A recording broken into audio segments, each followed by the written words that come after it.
Анарбек Джалалович, представители правительства, у вас есть вопросы? Нет вопросов. Спасибо, присаживайтесь. Уважаемый судьи, пожалуйста, Чинар Раскамбеков. Мақсатбек Кульчурович, вот из вашего ответа тоже, честно говоря, так четкого ответа не получили. Но в целом я хочу задать один вопрос. Министерство юстиции ведет реестр юридических лиц. В данном случае регистрируются все юридические лица, которые на территории Кыргызской республики, реестр, а иностранные юридические лица могут регистрировать представительство или филиал, да? Вы ведете такой реестр отдельно? Да.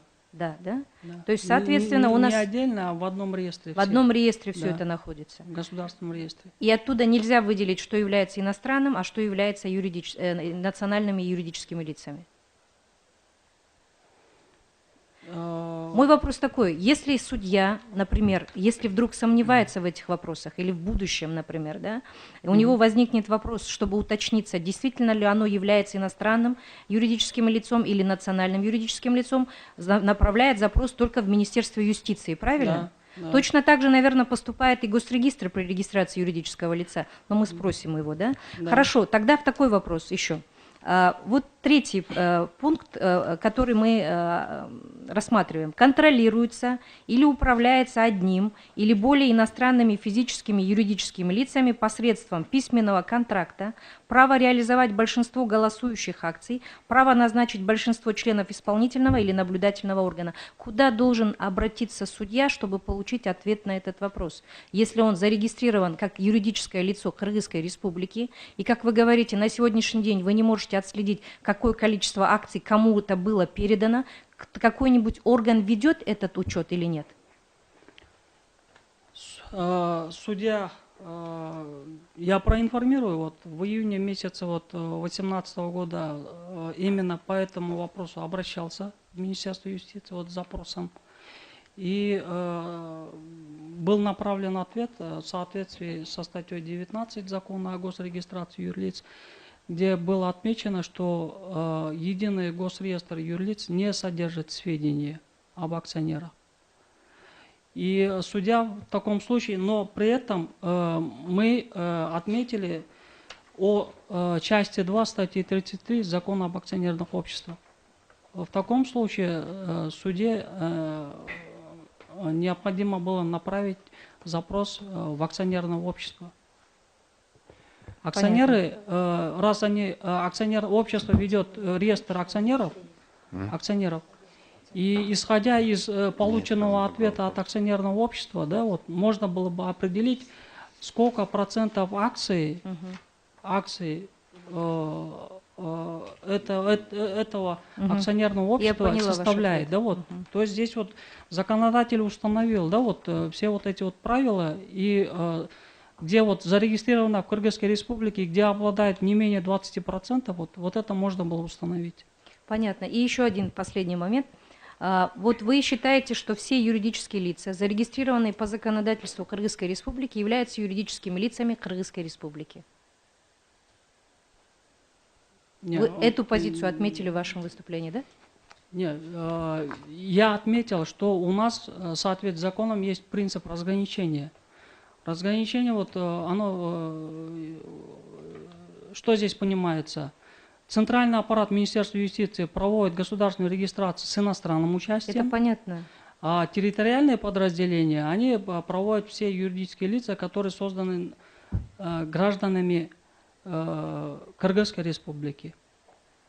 Гражданами и юридическими лицами Кыргызской республики. Так вот, юридическое лицо, зарегистрированное по законодательству Кыргызской республики, Министерством юстиции, центральным аппаратом, даже если с иностранным участием, оно считается по позиции Министерства юстиции национальным юридическим лицом или иностранным?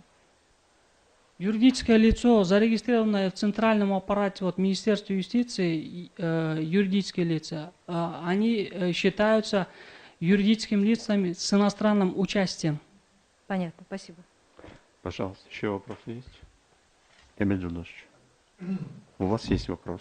Да, я хотел... Подождите, сейчас судья задаст, потом вам я дам слово. продолжение данного вопроса, все-таки вы можете дать какие-то критерии определения иностранного юридического лица, если речь не идет о земельных правоотношениях? Основной критерий это Нет, я бы хотел услышать полное определение, да, то есть каким образом Министерство юстиции определяет вот это понятие, потому что определение иностранное юридическое лицо, оно встречается во многих законах, в том числе касающихся деятельности Министерства юстиции. Я поэтому вас спрашиваю, да, можете дать вот полное определение, которое содержит все критерии, посредством которых определяется, что это является иностранным юридическим лицом. Спасибо, очень хороший вопрос. Исходя из каких критериев зарегистрированное вот в центральном аппарате вот, Министерства юстиции юридическое лицо с иностранным участием является юридическим лицом? Нет. Максат Гульчарович, вопрос по-другому был задан. Министерство юстиции каким образом определяет юридическое лицо, которое является иностранным? Да, я на этот вопрос отвечаю. Не юридическое лицо, которое зарегистрировано по законодательству Кыргызской республики с иностранным участием, а в целом иностранное юридическое лицо, как определяет Министерство юстиции? Юридическое лицо, можно для уточнения, да, уточниться? Вы имеете в виду иностранное юридическое лицо, которое мы определяем? Да, я именно это имею в виду, и я более того уточнил, когда речь не идет о земельных правоотношениях, поскольку в самом земельном кодексе дано определение и критерии все приведены, да? То есть я поэтому исключил именно эту сферу правоотношений. Я вам сказал, что вообще во всех других видах общественных отношений Министерство юстиции каким образом определяет субъект как иностранное юридическое лицо? К примеру,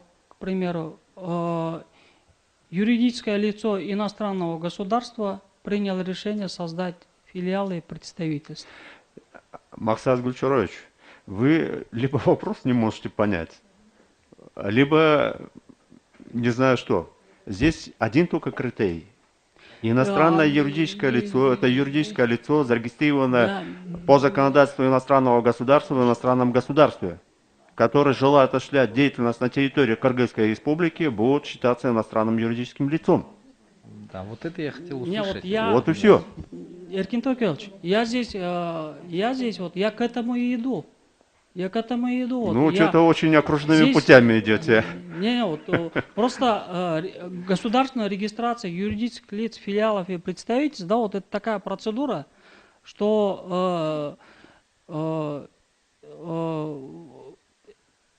можно сказать, сложно понимаемая. Да, иностранное юридическое лицо – это юридическое лицо, которое создано и зарегистрировано в соответствии с законодательством иностранного государства. Но, тем не менее, это иностранное юридическое лицо может создать филиалы представительства у нас на территории. Эти процедуры проводим государственную регистрацию мы, центральный аппарат. Есть другие случаи. Есть зарегистрированные в Кыргызской республике, да, но с иностранным участием. Здесь могут участвовать иностранные юридические лица, могут участвовать иностранные граждане. Есть и эта процедура. Это называется юридическое лицо с иностранным участием. Да. Пожалуйста, Чинар Раскабековна, задавайте. У меня вопрос. возник еще один вопрос тогда, Максат Гульчарович. Скажите, пожалуйста, тогда, опять-таки, в отрыве от земельных правоотношений, юридическое лицо, зарегистрированное в Министерстве юстиции с иностранным участием, подлежит ли одинаковой правовой защите, как любое другое юридическое лицо с участием граждан Кыргызской республики? Одинаковой защите подлежит или нет? Одинаково ли на них распространяется законодательство Кыргызской республики? Но не во всех случаях. Так. Не во всех случаях. Есть законодатель установил определенные ограничения по отдельным отношениям. Вот этот вопрос, например, земельные отношения. Можно узнать, почему? Почему? Часть 5 статьи 12 Конституции Кыргызской Республики, где четко указано, что земля является исключительной собственностью Кыргызской Республики. Кыргызской Республики. Кыргызскую Республику, согласно статье 1, составляет это граждане Кыргызской Республики. Оно может быть только собственностью граждан Кыргызской Республики, государства, муниципалитетов и в частной собственности граждан. Земля имеется в виду. Тогда считаете ли вы это ограничением для иностранных граждан и иностранных юридических лиц? То, что имеются отдельные ограничения, Изъятие, как вы говорите, это является для них ограничением? изъятие. Особые Вы правила, говорите которые о том, установлены. что права защита распространяется не на всех юридических лиц, вы Да. говорите, есть особенности, да? Да, да, Особенность в данном случае распространения на юридических лиц, которые имеют иностранное участие. да, Вы сказали, что они не могут быть собственниками земли, вы говорите. да. Является ли это ограничением для них? Это не является ограничением. Что это является, по вашему мнению? Это не является ограничением. Это есть определенные правила. Правила Максат правоотношений. Гульчарович, здесь надо просто сказать, если есть изъятие из установленных правил, то это следует рассматривать как ограничение, наверное. Но эти ограничения вводятся для чего-то же. Для достижения каких-то целей. Да, ограничения вводятся для чего? Для того, чтобы... У нас есть 4 случая, статьи 20 Конституции, ограничения. Это в целях защиты национальной безопасности. То есть национальная Хорошо, безопасность... Максат это- Гульчарович, вот как раз таки Чинар Аскарбековна задают вопрос. Изъятие в части обладания на праве собственности земельными участками в отношении иностранных юридических лиц, как дано в Земельном кодексе, это является ли ограничением в отношении таких юридических лиц, подпадающих под эти категории? Да, является ограничением. Почему? Потому что у нас статья 20 предусматривает ограничения. Это может служить впоследствии угрозой для суверенитета. Для этого законодатель установил вот такие ограничения в части национальной безопасности, в части защиты прав и законных интересов других граждан, общественного порядка, нравственности. Хорошо, вы затронули еще один вопрос, вы сказали угрозой территориальной целостности. Но земельные участки, они выступают объектом гражданских правоотношений же. Передача права собственности не является же отторжением части земли Кыргызской Республики. Как в этом случае быть?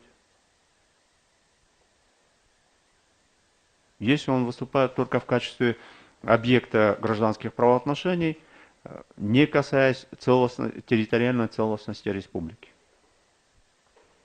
Для этого законодатель установил временные рамки.